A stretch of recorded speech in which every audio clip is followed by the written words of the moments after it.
तो चलिए शुरू करते हैं। देखते हैं कि इन दस्तावेजों में क्या क्या मिलता है, कौन कौन सी प्रणालियां हैं वहां। सबसे पहले बात करते हैं शायद पैठुल विवाह की।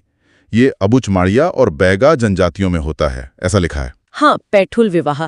इसमें होता यह है कि लड़की जो है, अगर उसे कोई लड़का पसंद है तो वो उसके घर जाकर रहने लगती है, मतलब अपनी पहल पर। और फिर कुछ समय बाद परिवार वाले मान जाते हैं, उस रिश्ते को स्वीकार कर लेते हैं। अच्छा, और इसी तरह का कुछ कोरवा जनजाति में भी है, धुकु विवाह कहते हैं उसे। जी बिल्कुल, कोरवा में इसे धुकु विवाह कहा जाता है। ये दिखाता है एक तरह से कि कुछ समाजों में लड़की की पसंद, उसकी पहल को भी महत्व दिया गया है। और इसी से थोड़ा मिलता जुलता, या यूं कहें कि जहां मर्जी अहम है, वो है भगेली विवाह। हाँ, भागकर शादी करना। हाँ, जिसे उड़ियारिया विवाह भी कहते हैं उराम जनजाति में। इसमें लड़का लड़की घर से भाग जाते हैं और बाद में फिर समाज या परिवार उन्हें स्वीकार कर लेता है। अक्सर हाँ, बाद में उन्हें स्वीकृति मिल जाती है। इसी में वो ममेरे फुफेरे भाई बहन की शादी, जिसे दूध लौटावा कहते हैं, वो भी आ जाती है। अच्छा, ये तो हुई मर्जी की बात। लेकिन कुछ ऐसे भी प्रथाएं हैं जहां लड़के को कुछ साबित करना पड़ता है शादी से पहले, जैसे लमसेना विवाह। हाँ बिल्कुल, लमसेना विवाह में मामला थोड़ा अलग है। यहाँ लड़का जो है वो शादी से पहले लड़की के घर जाता है और वहां रहकर, मतलब 1-2 साल तक उनके घर का काम करता है, सेवा करता है, अपनी क्षमता दिखाने के लिए। बिल्कुल, अपनी योग्यता, अपनी जिम्मेदारी निभाने की क्षमता साबित करने के लिए। ये छत्तीसगढ़ की कई जनजातियों में है। गोंड में इसे पठौनी कहते हैं, अगरिया और कोरवा में घरजन या बिशियार पराइजा जैसे नाम भी हैं इसके। ये शायद तब ज्यादा होता होगा जब लड़के के पास वधु मूल्य देने के लिए ना हो। हाँ, ये एक कारण हो सकता है। सेवा के जरिए वो वधु मूल्य की कमी को पूरा करता है, ऐसा कह सकते हैं। और वधु मूल्य से ही जुड़ी एक और प्रथा है गुरावट विवाह। इसे विनिमय विवाह भी कहते हैं। ये क्या है? गुरावट विवाह यानी एक्सचेंज, अदला बदली। इसमें 2 परिवार होते हैं।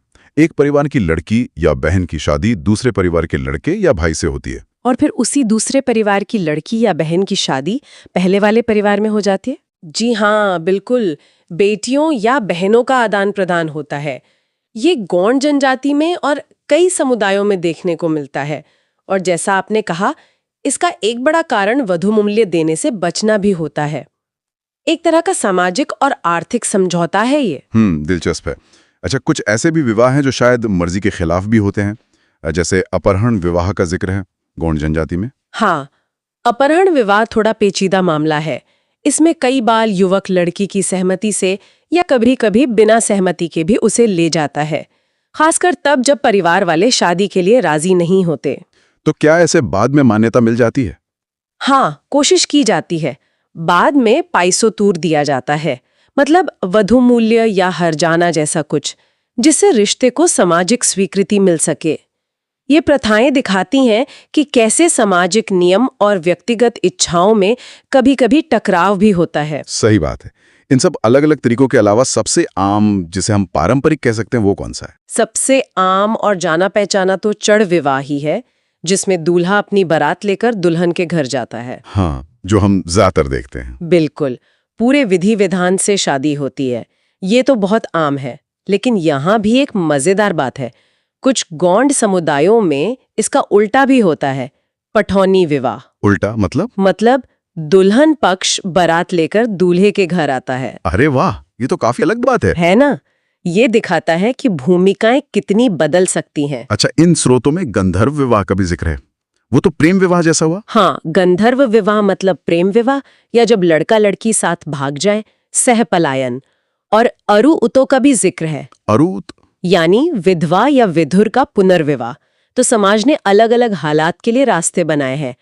एक सेवा विवाह का भी जिक्र है, जो लमसेना जैसा ही है। तो हमने देखा कि कितनी तरह की विविधता है छत्तीसगढ़ की जनजातियों में शादी को लेकर। सेवा विवाह है, अपहरण है, अदला बदली है, भाग पर शादी है और पारंपरिक बारात वाली शादी भी है।